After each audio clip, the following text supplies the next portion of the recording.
El Ministerio Internacional presenta su programa Un Aliento de Vida.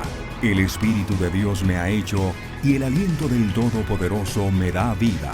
Job 33:4. Una palabra de poder y unción que llenará tu espíritu. Con ustedes, el pastor Jorge Enrique Gómez. Bienvenidos. Eso es lo que hace hoy la sangre de Cristo sobre tu vida. Permitirte que tú tengas acceso a Dios, porque Él hace revivir en tu vida la ley y las normas que Dios ha dado a Moisés, pero ya tú lo haces por amor, no por imposición. Así que la ley es la misma voz de Dios. Dios habla al hombre. Por ello el apóstol dice, es santa y buena.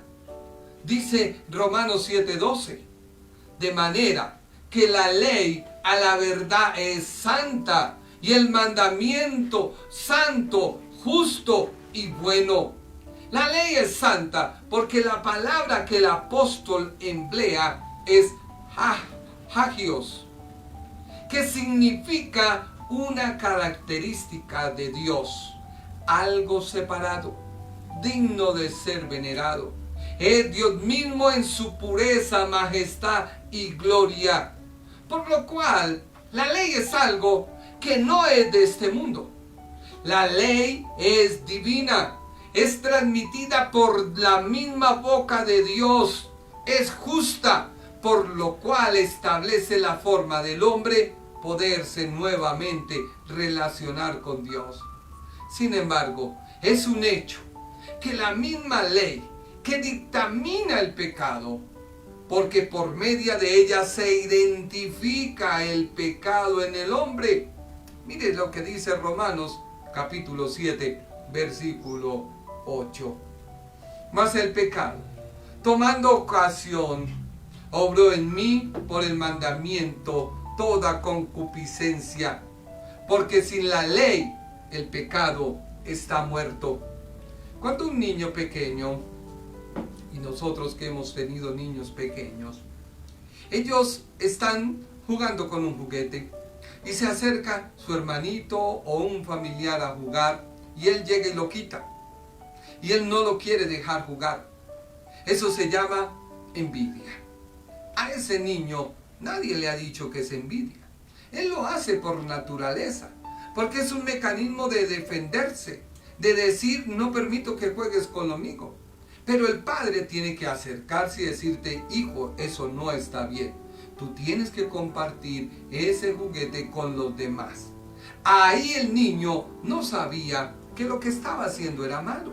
Pero el papá, al identificarle y al decirle, no, alto, no lo hagas, está estableciéndose que el niño es envidioso. Por eso dice Romanos capítulo 7, versículo número 9. Ahora sí yo creo que lo estás entendiendo. Romanos 7, 9. Así que yo sin la ley vivía por algún tiempo. Ese tiempo fue el que te puse como ejemplo. El niño tiene su carrito, está jugando solo, se acerca a alguien, no lo deja, no. Y tú tienes como padre que decirle, no, tienes que compartir, no puedes ser envidioso. Las cosas se hicieron para compartir. Ahí es donde la Biblia realza y dice, así que yo sin ley vivía por algún tiempo. Mas venido el mandamiento, el pecado revivió y yo morí. Sí que le cuesta a muchos de nuestros hijos en determinado momento compartir con otro extraño. Eso lo vemos y eso es de todo niño. Hasta ahí el apóstol es el que está diciendo, es que la ley es la que identifica. No comerás, no matarás, no cometerás adulterio, no robarás, no codiciarás, no tendrás dioses ajenos aparte de mí. Y hoy vemos una gran polémica de muchos teólogos católicos diciendo que la imagen no es la imagen como veneración, sino como recordatorio, y comienzan a sacar una serie de cosas, pero en sí es pecado. La Biblia dijo: no te harás imagen de ninguna cosa que está arriba en el cielo o abajo en la tierra. No te inclinarás para adorarlas.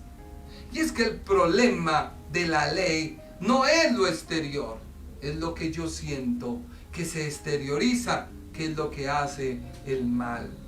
Recordemos que un día iban los discípulos de Jesús recogiendo espigas. Era un día de reposo, no se habían lavado las manos.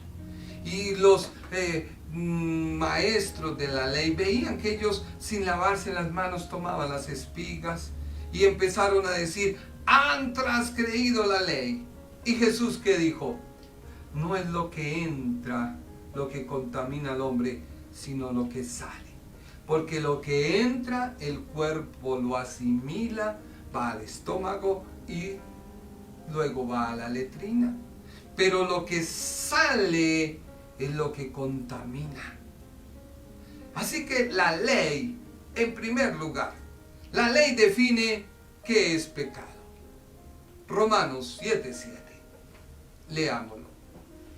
¿Eso significa que la ley es pecado? Claro que no. La ley era la única manera de saber qué es pecado. Por ejemplo, no sabía lo que significaba desear lo que no me pertenece, pero la ley decía: no desees lo que no te pertenece. Y solo entonces fue cuando yo lo entendí. Así que la ley describe lo que es pecado. Así como un inventor de un juego define las reglas dónde y en qué determinado momento alguien puede ser penalizado por haber cometido o haber caído en una infracción que él mismo diseñó. Cuando tú juegas parqués, hay parqués para 4 o 6 personas, son 4 fichas, son 2 dados. La persona debe tomar los dados, lanzarlos, y el número que le salga debe correr. Y la persona debe avanzar en contra de sus demás oponentes, porque si alguna ficha llegara a caer en una casilla donde el jugador que viene en la parte de atrás cayere a la misma, pues le pueden enviar nuevamente de retroceso a su lugar de partida, que llaman la cárcel. Y ese parqués se sigue jugando, pero hay alguien que dice: yo no quiero echarte a la cárcel. Yo no. Y si nadie se echara a la cárcel, pues el juego pierde su valor, pierde lo atractivo que es avanzar venciendo obstáculos y venciendo a personas y pasando sin que me metan a la cárcel. Así es el pecado. Dios lo estableció, pero tú no puedes tratar de decir: no, yo no sabía, porque en ti está. Versículo 7. Sin embargo, dice la Biblia, palabra de Dios para todos. Dice Romanos 7:7. Sin embargo, yo no habría conocido el pecado si no hubiera sido por la ley. En efecto, jamás habría sabido lo que es codiciar si la ley no me hubiera dicho: no codicies. En una carrera de vehículos se define el sentido en que los vehículos deben girar. Si se cambia el sentido y se deja que cualquiera que girara su vehículo y se fuera en contra de los demás, puede ocasionar daños no solo a su integridad, sino que pone en riesgo a los otros competidores. Es por ello que la ley presenta sus prohibiciones, lo cual crea pecado, y este pecado hace que se infrinja, y esto que se infrinja hace que tú estés alejado de Dios. Otra cosa, otro aspecto de la ley, es que lo prohibido de la ley se volvió atrayente para el hombre. Eso lo podemos ver en Génesis capítulo 2 y 3. Dios crea al hombre del polvo de la tierra. Lo hace a su imagen y conforme a su semejanza. ¿Qué quiere decir? Que el hombre tiene autoridad sobre lo creado, porque así Dios lo estableció. Tú vas por la calle, un perro te quiere atacar, tú lo regañas, el perro obedece. En algunas ocasiones tú vas por la calle y te da pavor y el animal siente ese pavor tuyo y es donde quizás te muerde, porque tú no tienes la autoridad. Pero bueno, el hombre quedó en el huerto del Edén. Dios le dio una ley, una norma, un mandato específico. De todo puedes comer menos de este árbol. Pero el hombre no quiso oír. Oyó otras voces. Escuchó la voz de alguien que le dijo: ¿con que Dios te prohibió comer de todos los árboles? Y el hombre le dice: no, de todos no, solamente de este que está ahí en medio del huerto. Y la serpiente le dijo: no, es que Dios sabe que el día que tú comas serás como Él. Empezó a venderle una idea al hombre de que lo prohibido es lo más atractivo. Y quizás tú hay veces sabes que hacer algo te trae consecuencias malas, pero lo haces. Así le pasó al hombre. Esta es la constante del hombre, que lo que más se le prohíbe es lo que más le llama la atención. Esta es la regla que se estableció en el huerto del Edén. Por ello, la ley produce el pecado, porque si no se nos prohibiera o no hubieran cosas que se nos prohibieran, nosotros no seríamos atraídos y no nos llamaría la atención. ¿Por qué? Porque al hombre le atrae lo prohibido, solo por saber qué es lo que va a encontrar, creyendo que puede obtener la felicidad, pero a nadie le ha resultado. Tú debes saber que no es por obras para que nadie se gloríe, pero muchas veces tú tratas de exponer tus obras para mostrar un cristianismo. Quizás eres una persona que ora, que ayuna, que predica, que exhorta, pero tu vivir niega lo que predicas y quizás tu oración no sube al cielo. Es momento de tú entender que cada persona tendrá que entregar cuentas a Dios. En la Biblia se nos habla acerca de los pecados que cometieron los hombres de Dios al desnudo. La Biblia habla de que Dios le había dicho a David: ve a la batalla, ocupa tu lugar como rey. Pero él se cansó, se dedicó al ocio, se dedicó a quedar en su casa. Y en ese ocio, quedándose en su casa, vio a una mujer que se bañaba, le llamó la atención, la atrajo a su palacio, durmió con ella, mantuvo relaciones con ella y fruto de ello nació un niño.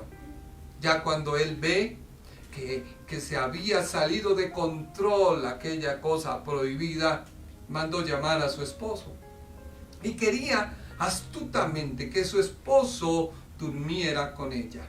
Pero Dios quería darle una lección a David y a nosotros. Muchas veces hacemos cosas en lo secreto y sale a la luz pública. Y David mandó llamar al hombre, le invitó a cenar, le emborrachó, pero el hombre no iba a su casa. David hizo otra comida, logró decirle: vete a descansar, tú eres un hombre bueno, ve. Tampoco quiso hacerlo, hasta que vio una solución muy sabia. y era ponerlo enfrente de la guerra, enfrente de la batalla. Y lo envía con este mismo hombre una carta a su general diciendo: ponlo en lo más recio de la batalla, y cuando ya estén sobre ustedes, retrocedan y déjenlo solo, de tal manera que pueda morir Urías y quede aquello que yo hice, que lo hice en lo secreto, quede ahí. Pasó el tiempo, murió el hombre, y un día viene el profeta de Dios a David y le cuenta, le dice: mira, David, había un hombre muy rico, tenía muchas ovejas, vino alguien de visita y él no tomó de su rebaño, sino fue y le quitó la ovejita a aquel hombre pobre. Había un hombre pobre, solo tenía una ovejita, la había cuidado, la había engordado, era lo único que podía tener, pero el hombre rico fue y la tomó a la fuerza, la sacrificó y la brindó a su amigo que venía de viaje. Dice la Biblia que Saúl se encolorizó, se puso de mal genio. Tal hombre merece morir, no es digno de que viva. Y vemos que David, este hombre, lleno de rabia, lleno de cólera, porque habían cometido ese acto, tuvo que decirle el profeta: eres tú. Tú tomaste a la mujer de Urías como tu mujer y lo mandaste matar. Inmediatamente David reconoció su pecado. Reconoció que lo que se había hecho en secreto, Dios lo estaba sacando a la luz pública. Muchas veces se usan las redes para juzgar y señalar a otro, tratando de volvernos los escuderos del Evangelio. Y no sabemos en la intimidad qué puede hacer esa persona para con Dios. Finalmente, es Dios quien aprueba o desaprueba lo que tú hagas. Hoy yo te invito, si tú estás en cualquier situación, es tiempo de volver a Dios. Dios está para escucharte. Dios está para perdonarte. Dios está para levantarte y nuevamente volverte a levantar. Hay que pagar precios. David lo pagó. Amargamente el niño murió. Amargamente su hijo Absalón y su otro hijo hicieron cosas en público, en la terraza. En una prédica lo pude explicar por qué lo hizo aquel hombre, aquel hijo de David.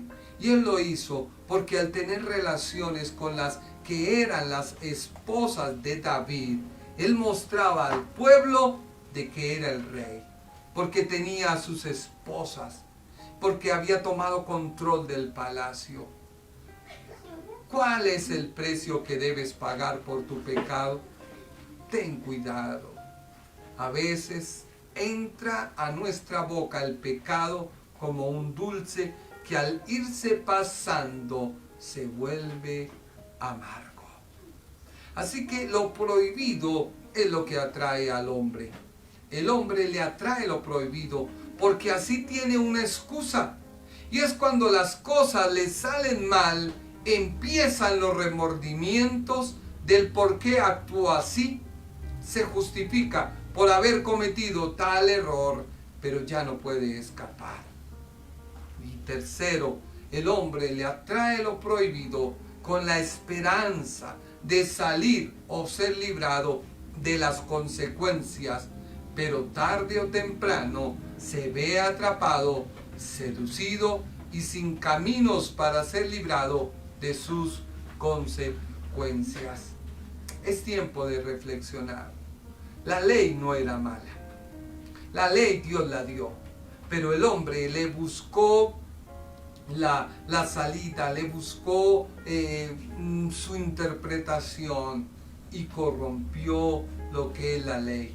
Hoy Dios, a través de la muerte de Cristo, ha hecho que esa ley se escriba en tu mente, en tu corazón. de tal forma que se haga viva y cuando tú vayas a hacer algo malo, diga, ¿vale la pena hacer eso? ¿Vale más el amor de Dios que un momento de placer? ¿Vale más el amor a Dios que un momento de felicidad, un segundo, 2 segundos de felicidad? Sopésalo. Y si así fue, dice la Biblia, vuelve en amistad con Dios y tendrás paz y por ello te vendrá bien. Por ello el apóstol dice que el pecado debe verse como lo que es. No importan las consecuencias, debe verse como es. Romanos capítulo 7, versículo 9. ¿Qué dice la Biblia? Romanos 7, 9. Cuando yo todavía no conocía la ley, vivía tranquilo. Pero cuando la conocí la ley, me di cuenta de que era un gran pecador. Por eso, reconoce. ¿Qué sientes todavía en tu interior? Quizás ves a alguien, no vive como tú quisieras que esa persona viviera. Y le sientes rabia, repugnancia, porque tú estableciste un patrón de vida que él debe seguir, pero se salió de control porque no lo puedes hacer. Quizás tú eres una madre cristiana, te alejaste de tu hija porque tu hija quizás se separó y vive con otra persona. Ten cuidado, atráela a Dios. Dios se encarga a su tiempo de dar una solución. Dios es personal. Dios puede hacer 1000 cosas. Muchas veces queremos cambiar a las demás personas, pero déjame decirte que solo Dios lo puede hacer. Segundo, debemos ser conscientes de su gran poder. El pecado tiene un gran poder. Por eso dice Romanos 7, 9. Lenguaje sencillo. Cuando yo todavía no conocía la ley, vivía tranquilo. Pero cuando la conocí, me di cuenta de que era un gran pecador. Es como cuando alguien es un gran jugador y se envicia a pensar que una vez que perdió se puede volver a recuperar. Y sigue a sabiendas de que el fabricante del juego ha diseñado una máquina para que esa máquina siempre gane. La persona se quiere enfrentar a ella porque su envicio, porque su manera de ver le hace ser un triunfador sobre la máquina. Y es así que muchas personas han perdido grandes capitales, han perdido hogares, han perdido amigos, han perdido trabajos por enviciarse en el juego. Eso es el pecado. Tú tienes que saber de su gran poder. Hoy alguien me decía, desilusionado, triste, porque están a punto de cerrar varias localidades o ya las cerraron. Y él me decía, ahora ¿yo qué hago? Si cierran esta localidad, ¿yo qué hago? ¿Cómo hago aquello? ¿Cómo hago lo otro? Yo le dije, primero tú debes aprender a confiar. Dios nos creó y si venimos a Él, Dios no nos dejará en vergüenza. Dice la Biblia que había una viuda, era esposa de un profeta. Este profeta no había hecho nada por su familia, había dejado a su familia endeudada. Muere y esta mujer queda con las deudas. Iba a buscar un hombre de Dios y este hombre le dice, mira, ve y busca cántaros vacíos. Cuanto cántaro vacío puedas tener, ve y búscalo. Lleva este aceite y llena cada cántaro. Y a medida que tú llenes cada cántaro con este aceite nunca se secará hasta la última vasija que llenes. Hoy Dios te da la oportunidad de tener aceite. ¿Cuál es ese aceite? La fe. la confianza de que en medio de esta pandemia, de que en medio de esta adversidad, Dios tiene una provisión para ti. Tú lo puedes creer. Creer no solamente es decir, sí, pastor, yo creo, pero cuando llegas al campo de batalla, te desinflas, te desanimas, te desorientas, porque ves que la situación está sola, la ciudad está vacía. Decían que ayer el alcalde de Soacha había dicho que ningún vehículo entrara, pero cuando él vio que había una soledad grande, dijo, no, ya que entre. A veces nos dejamos mirar y vislumbrar por lo que hay frente de nosotros. Y es que Dios a sus hombres que llamaba a la guerra, les decía, y aún al mismo Samuel, profeta de Dios, le dijo, no mires lo que mira todos, no, porque yo no miro eso, yo miro el corazón. ¿Qué corazón hay en ti para y pedirle en esta hora a Dios que venga a tu vida, que tú puedas entender su palabra? Padre Celestial, nos acercamos a ti. Tu palabra dice que nos podemos acercar confiadamente al trono de la gracia y hallar el oportuno socorro, gracias a Jesucristo tu Hijo. Hoy tu Hijo fue el que murió en la cruz del Calvario. Fue el que llevó mi pecado, mi ofensa. Y hoy me acerco a ti. Señor, en mi vida hay incertidumbre por tanta noticia. A veces escucho que el uno habla, a veces escucho al otro hablar y hablan negativamente, que esta solución no tiene fin, que esta pandemia, que la vacuna se va a demorar tanto tiempo, que si me la debo poner. Y Señor, me he olvidado de que tu palabra dice, estad tranquilos y confiad. El que habita al abrigo del Altísimo mora bajo la sombra del Omnipotente. Diré yo a Jehová, esperanza mía, castillo mío, mi Dios, en ti confiaré. Caerán 1000 y 10.000 a tu diestra, mas a ti no llegará. Tú le dijiste a tus discípulos, id, echad fuera demonios, sanad toda dolencia, y si comieren cosa mortífera, no les hará daño. Pondrán las manos sobre los enfermos y sanarán. Señor, tú no me has mandado a ser una persona necia y no ponerme un tapabocas porque tú eres el que me vas a cuidar, no. Pero también yo sé, Señor, que debo obedecer a las normas que ha establecido los gobiernos, pero también estar confiado de que si por determinado momento tocara algo contagiado, no me va a llegar, porque tú eres quien me cuidas, porque tú eres quien me proteges, porque tú eres el que nos guardas, porque tú eres aquel Dios todopoderoso que no te has dormido de guardarnos. Yo tengo esperanza en ti, mi confianza está en ti, de que tú enviarás la provisión a su tiempo, de que tú me darás las cosas que en mi corazón anhelo a su tiempo. Tú lo harás de tal manera que yo quede sorprendido y los que están a mi alrededor, porque mi confianza está en ti.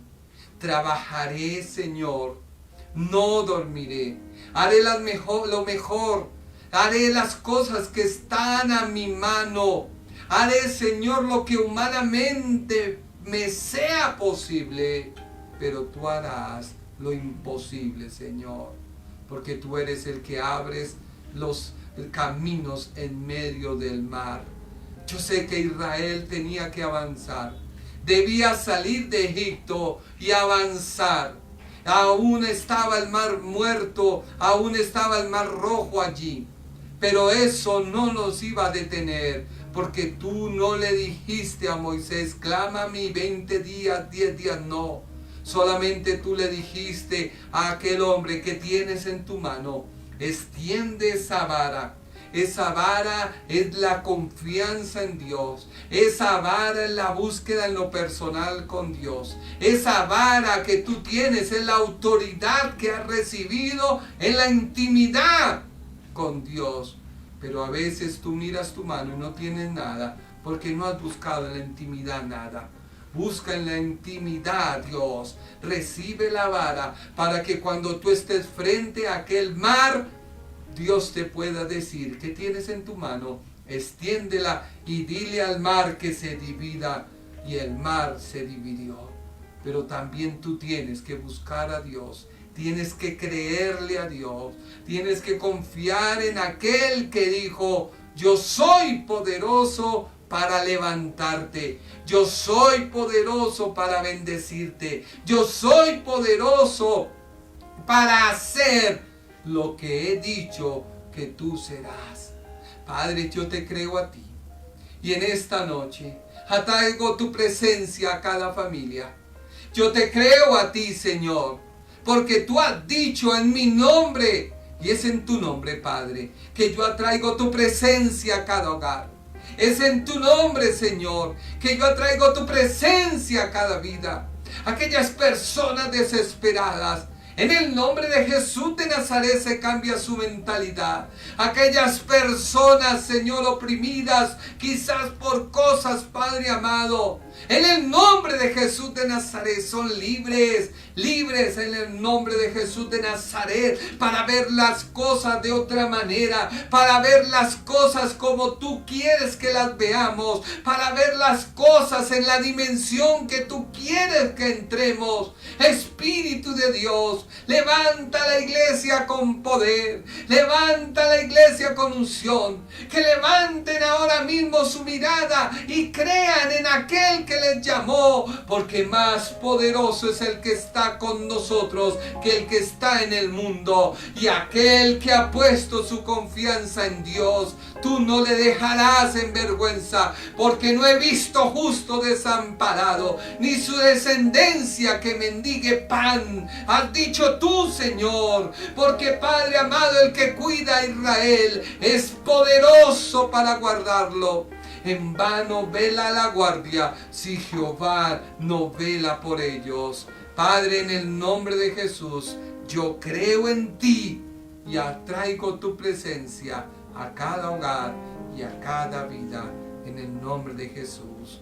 Amén. Bueno, con este tema acerca de estos versículos, ya entraremos a estudiar en el versículo 13 del capítulo 7 de Romanos, la guerra interior que todo creyente sufre. Y el apóstol Pablo se coloca como la autobiografía, y es tanto así que él usa una expresión al decir: miserable de mí, ¿quién me ha de librar de este cuerpo de maldición?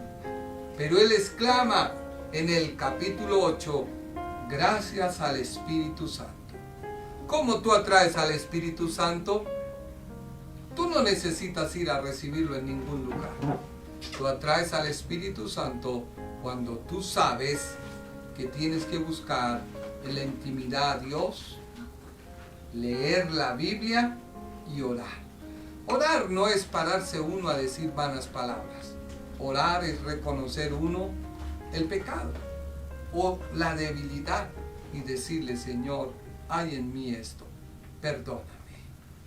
Quiero invitarte para el día jueves para que nos sigas, y el día domingo con mi amada esposa estamos compartiendo la palabra de Dios.